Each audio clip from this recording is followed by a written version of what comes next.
Shalom everyone. Shabbat Parashat Vayechi. This week's parasha, the beginning of the parasha, describes Yaakov Avinu is already elderly. He's going to pass.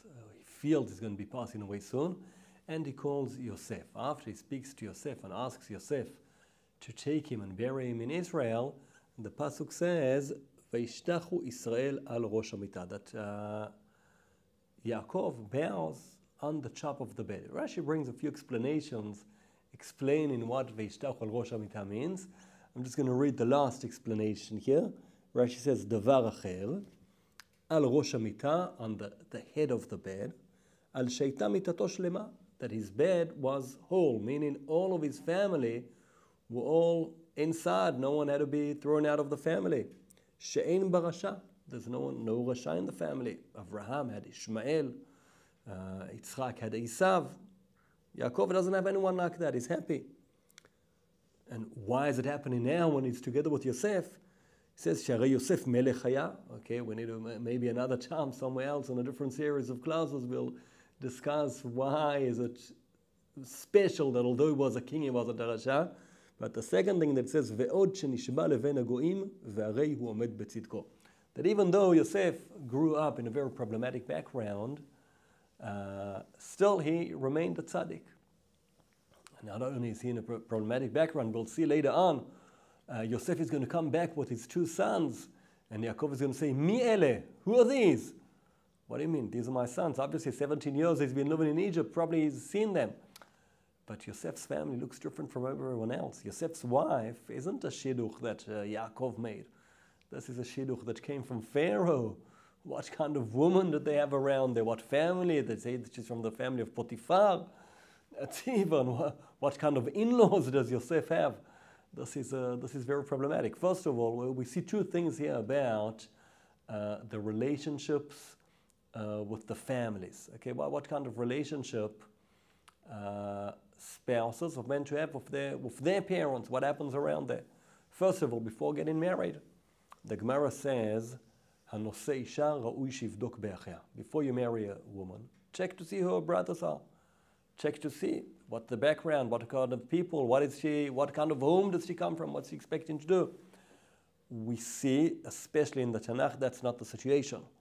Right? Sarah, Rivka, Rachel, Leah, they don't come from amazing families. Moshe Rabbeinu marries Tzipora, also a little bit of a questionable things there, not such an amazing title to be the daughter of Kohen Midian. Nevertheless, they marry them.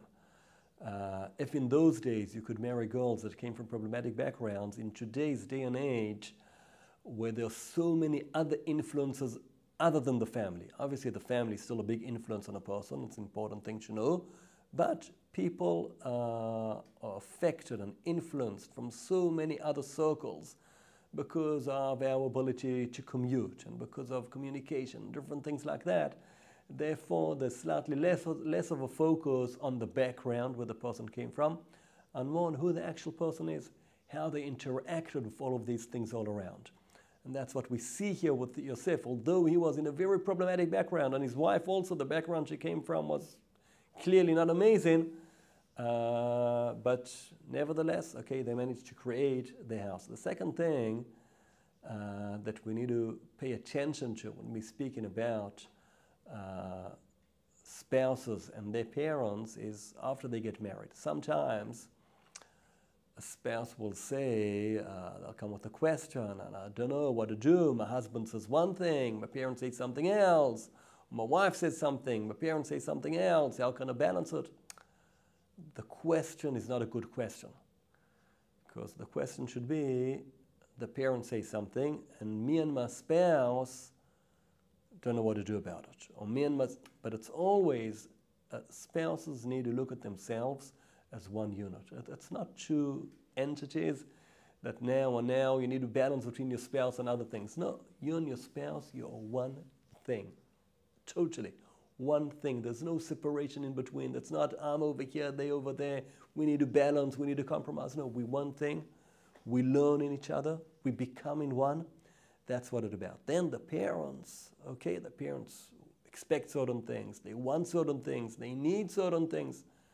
We need to see how us as a unit interact with that. What's the right way for us? What's the positive way for us to do that? That's one side of it. The other side of it is sometimes there's some kind of issues or something going on between the spouses. And then sometimes what people do is they go to their parents to discuss that. I need to be very, very careful of that, because often what happens when we involve family, when we involve people that are very emotionally involved in us, and we mention anything that's slightly challenging / problematic / something else with our spouse, they will take one side, and often they will flare things up. I mean, we've got a little bit of a problem, a little bit of an issue going on, need to deal with it, important to deal with it. Normally we say there's a pasuk that says, Yerushalayim tzedek yalin ba. What do you mean? Justice will go to sleep in Jerusalem. There should be justice the whole time around. So, this pasuk is speaking about spouses. There could be an argument before you go to sleep, sort it out. Go to sleep upset at each other. Does this mean you thought of going to sleep at a certain hour and it's going to take another 2 hours of discussions, of speaking, of seeing what's happening? Okay, it's worth it. It's worth not sleeping at all that night. It's okay, it's worth it. Tzedek yalin ba. Make sure you go to sleep, everything's been settled. But when we involve people that are emotionally involved with us, parents, it could be close friends, could be siblings, normally because they're so favorable of us, they exaggerate what's the problems and things of the other spouse, and something that should really be solved fast flares up amazingly. Sometimes there are extreme situations. There could be someone who's abusive or something like that, and then clearly we need to speak to someone.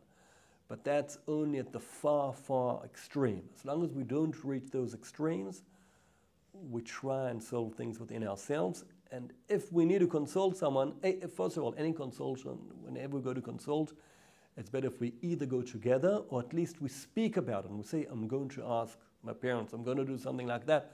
It already changes everything. Just the fact that we approach the problem together is already going to change everything about the problem. Definitely, if we're going to speak to someone outside about things that are very intimate, very, very close, it's just the thought that someone else knows about what's going emotionally between us is already a very embarrassing situation, which also flares everything up. So first of all, we need to settle things between ourselves, and notice, okay, families, they're great, they're amazing, but everyone's got their right place in life. Baruch Hashem, Shabbat Shalom, everyone.